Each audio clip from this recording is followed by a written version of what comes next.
Dobra, pokażę palcem. Tutaj. Widzicie, jest taki BMS.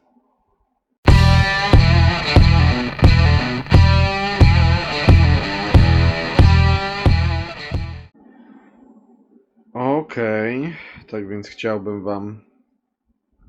Hej, hej.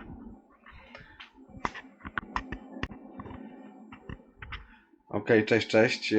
Na szybko, ponieważ nie doładował się nam dzisiaj tutaj do końca nasz... nie wiem, czy to jest... Nie, chyba jest... Nie wiem, czy jest ostro. Jakby nie było, nie doładowała nam się bateria.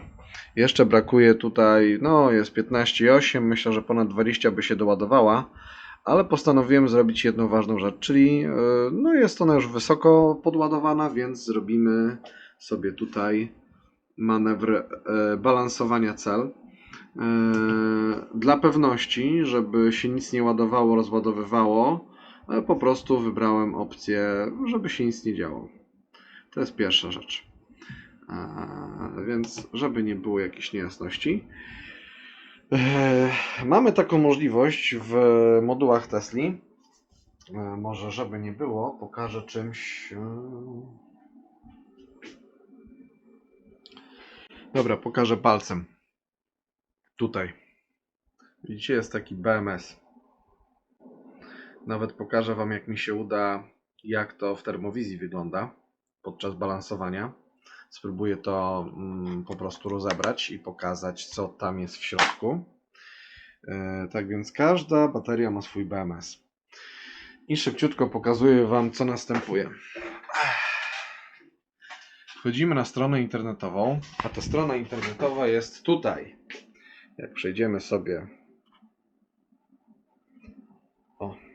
192 168 0101. O. Tutaj mamy adres, więc 101 i wskakujemy. Oczywiście nie wszyscy mają tą opcję. Już się załadowało. 0 amper. No, tutaj coś sobie szaleje. Oczywiście ten nasz przekładnik myli się, potrafi, ale to nie o to chodzi. Już Wam pokazuję settings.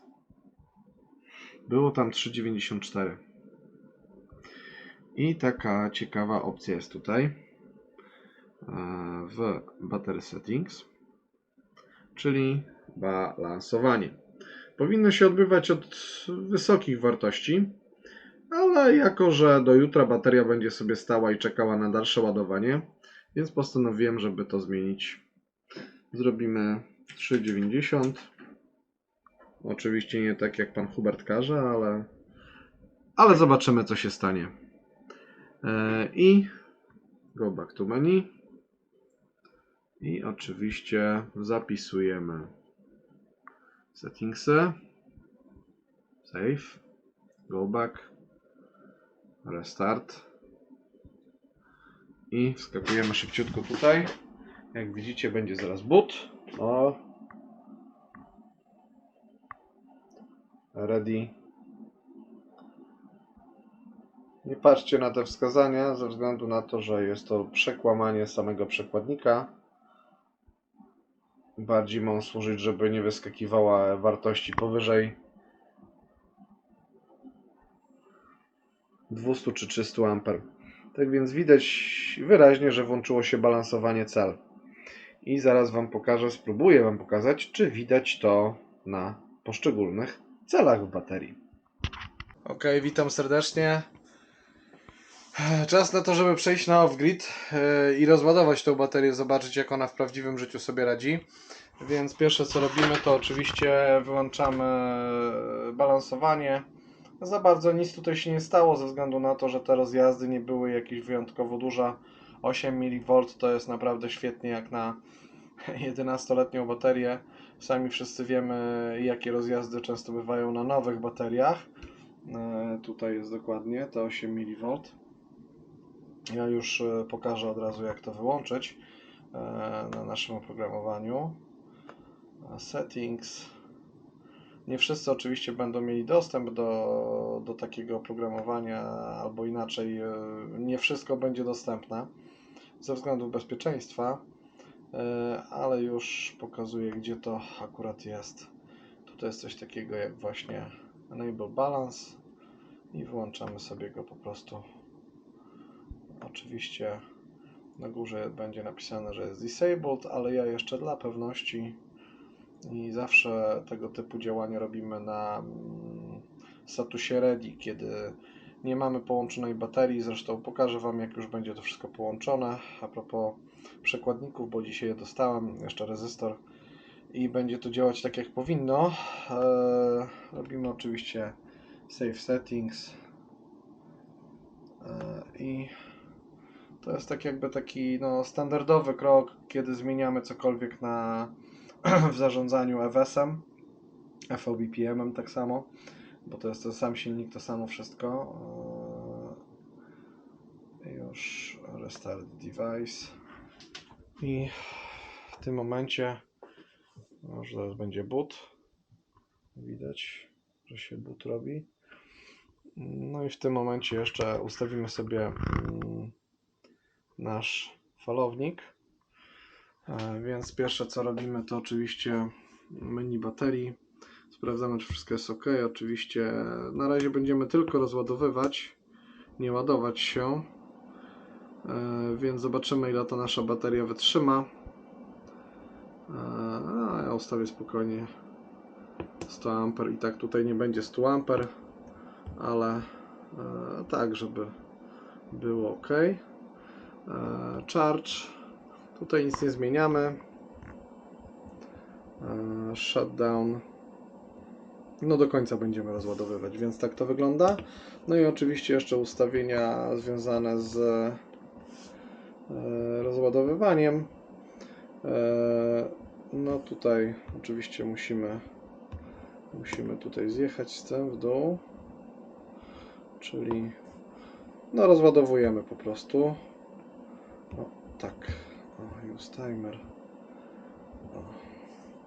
I mamy, no zobaczymy, co się teraz stanie, kochani, bo mamy ustawione wszystko w taki tryb, żeby mogło się rozładować.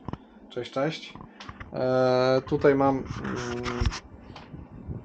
tutaj jest dokładnie rozłącznik, taki można powiedzieć, no nie główny, ale taki, który rozłącza mi całą sieć po prostu. To też nie jest rozłącznik mam na zewnątrz. Ten bardziej chodzi o to, żeby tutaj mieć na miejscu coś po prostu pod ręką. No i zobaczmy, co się stanie. Mignęło tylko. Klimatyzacja dalej chodzi. Pobieramy część tutaj prądu z fotowoltaiki i część prądu, nie wiem, czy to dobrze widać akurat na tym obrazku, ale mogę Wam powiedzieć, że no mało na razie z baterii tutaj jest pobierane, a większość jeszcze idzie z fotowoltaiki. Na dom nie jest duży pobór, tylko 300 W, przed chwilą było 2 kW, więc lecimy sobie na off-gridzie. W gruncie rzeczy to też może być taki test, można to by było zaliczyć do takiego testu, ile można działać na takiej baterii bez połączenia z siecią. Oczywiście będę to kontrolował, bo to jest wyjątkowa sytuacja. Zresztą jakbym był w off-gridzie i coś by się działo, to też cały czas człowiek by kontrolował, wyłączałby odpowiednie urządzenia. Nie wszystko by tak jakby uruchamiał, wiedząc, że tego prądu ma tylko zgromadzone to, co jest w baterii. Więc tak to wygląda. Myślę, że na ten początek wystarczy. Zaczynamy motyw rozładowywania. No, przepraszam. Bateria była naładowana na około 21 kWh, reasumując. No i zobaczymy, czy my te 21 też wyciągniemy. Rozpoczynamy dzisiaj. Jutro postaram się także nie włączać specjalnie fotowoltaiki, tak żeby zobaczyć, ile faktycznie, jakby nawet bez fotowoltaiki było, da się pociągnąć. Zrobimy też test typowo off-gridowy, czyli rozłączymy wszystko, nie będziemy podłączali AC i zobaczymy, ile dni damy radę. W ten sposób myślę, że to jest dość duża pojemność, czyli w dzień z PV-ki, z fotowoltaiki wejdzie nam 5 do 10 kWh, skonsumujemy później z baterii, więc no myślę, że tym zestawem przy zużyciu domowym około 15-20 kWh jesteśmy w stanie przeżyć od marca do września. Tak więc mam nadzieję, że to wyjdzie. No i trzeba to po prostu przetestować. Tak więc następny odcinek czas zacząć o baterii z Tesli. Hej.